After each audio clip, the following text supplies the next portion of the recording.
বন্ধুরা, আজকে আমি নিয়ে এসেছি আপনাদের জন্য রাজকীয় স্টাইলে রাজকীয় স্বাদে গাজরের হালুয়া রেসিপি। বিসমিল্লাহির রহমানির রহিম। আসসালামু আলাইকুম বন্ধুরা, কেমন আছেন? আশা করি ভালো আছেন। আমিও ভালো আছি। দেশ এবং দেশের বাইরের থেকে যারাই আমার এই ভিডিওটা দেখতেছেন তাদেরকে আমার রান্নাঘরে স্বাগত। আজকে দেখাবো রাজকীয় স্বাদে গাজরের হালুয়া রেসিপি। আমার রেসিপিটা যদি ভালো লেগে থাকে অবশ্যই একটা লাইক দিয়ে ভিডিওটা দেখা শুরু করবেন এবং কমেন্টে জানাবেন কেমন হয়েছে আজকে আমার গাজরের হালুয়া রেসিপিটা। এরকম একটা গাজরের হালুয়া রেসিপি, এটা গায়ে হলুদে অথবা বিয়েতে বা যে কোনো অনুষ্ঠানে আপনারা রাখতে পারেন। জর্দার বদলে আমরা যে বাসমতি চালের বা পোলাও চালের জর্দাটা করি, সেই জর্দার পরিবর্তে যে কোনো অনুষ্ঠানে যে কোনো জর্দা রেসিপির পরিবর্তে কিন্তু এই গাজরের হালুয়াটা আপনারা রাখতে পারেন। দেখতেই পাচ্ছেন কতটা সুন্দর বা লোভনীয় হয়েছে আজকে আমার রাজকীয় এই গাজরের হালুয়া রেসিপিটা। তো আজকের রেসিপিটা করার জন্য কি কি উপকরণ লাগতেছে চলুন বন্ধুরা দেখে নেওয়া যাক।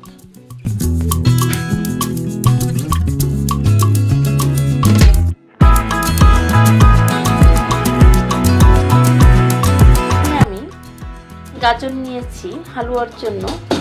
আমি হালুয়াটা কিভাবে বানাবো সেটাই আপনাদের সাথে শেয়ার করব। এখন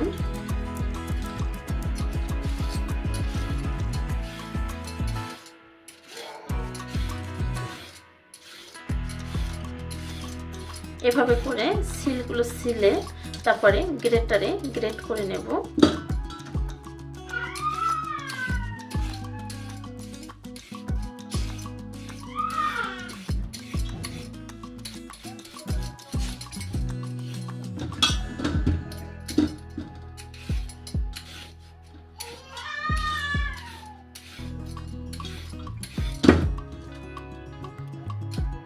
এই পর্যায়ে এখন গ্রেটারে আমি চিকনটা দিয়ে করব।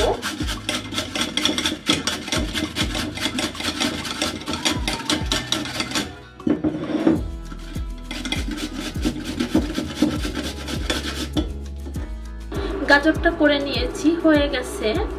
এখানে বাদাম নিয়েছি, কিশমিশ নিয়েছি, আমার প্রয়োজন অনুযায়ী আমি এখন ঘি দিয়ে দিচ্ছি। ঘি কিন্তু একটু কম দেবো আপাতত, আমি পর্বে পর্বে দিয়ে নেব ঘিটা।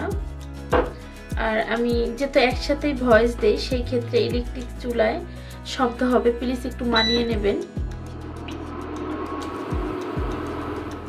এখানে দিয়ে দিচ্ছি এলাচের গুঁড়া। আমি এখানে 2টা এলাচ গুঁড়া করে দিয়েছি, বিচিটা আর স্কিনটা আমি আস্তই দিয়েছি। দিয়ে দিচ্ছি তেজপাতা,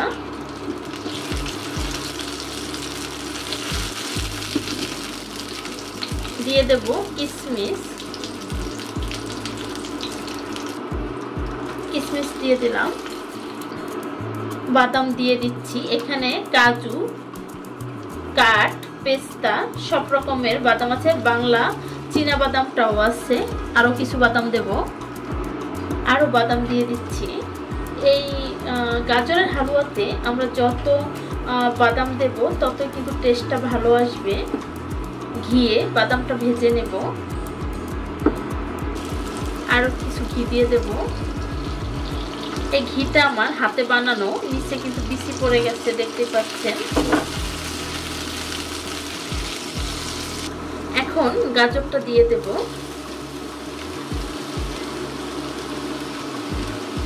অবশ্যই বাসায় এই গাজরের সিজনে এভাবে করে ফ্যামিলি মেম্বারদের সাথে গাজরের হালুয়াটা শেয়ার করবেন। দেখবেন আপনার ফ্যামিলি মেম্বাররা সারপ্রাইজ হয়ে যাবে, এত মজাদার হয় এই গাজরের হালুয়াটা।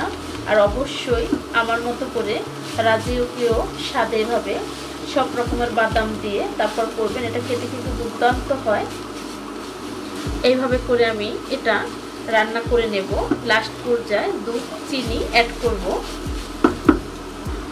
একদম সামান্য একটু লবণ দিয়ে দিচ্ছি মিষ্টির ব্যালেন্সটা ঠিক রাখার জন্য।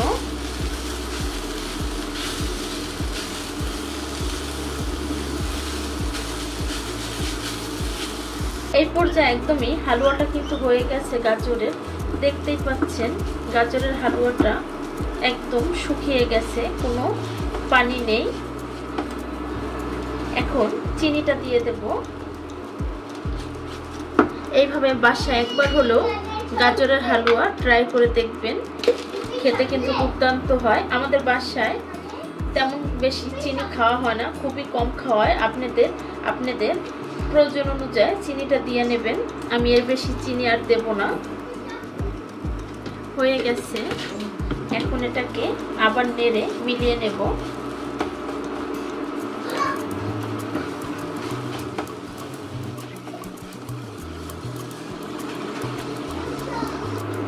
একদমই দেখতে পাচ্ছেন হয়ে গেছে। এই পর্যায়ে এখন গুঁড়া দুধ দিয়ে দেব আমার প্রয়োজন অনুযায়ী, আপনারা কম বেশি করে নিতে পারেন।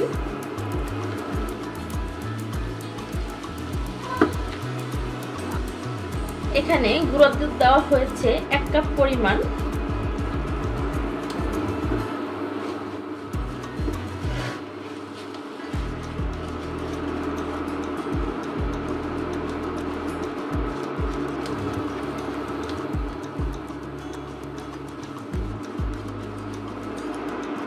প্রিয় বন্ধুরা, আজকে আমার হয়ে গেছে গাজরের হালুয়ার রেসিপিটা। আমার রেসিপিটা যদি ভালো লেগে থাকে অবশ্যই লাইক, কমেন্ট, শেয়ার করবেন, সাবস্ক্রাইব করে দিয়ে আমার পাশে থাকবেন।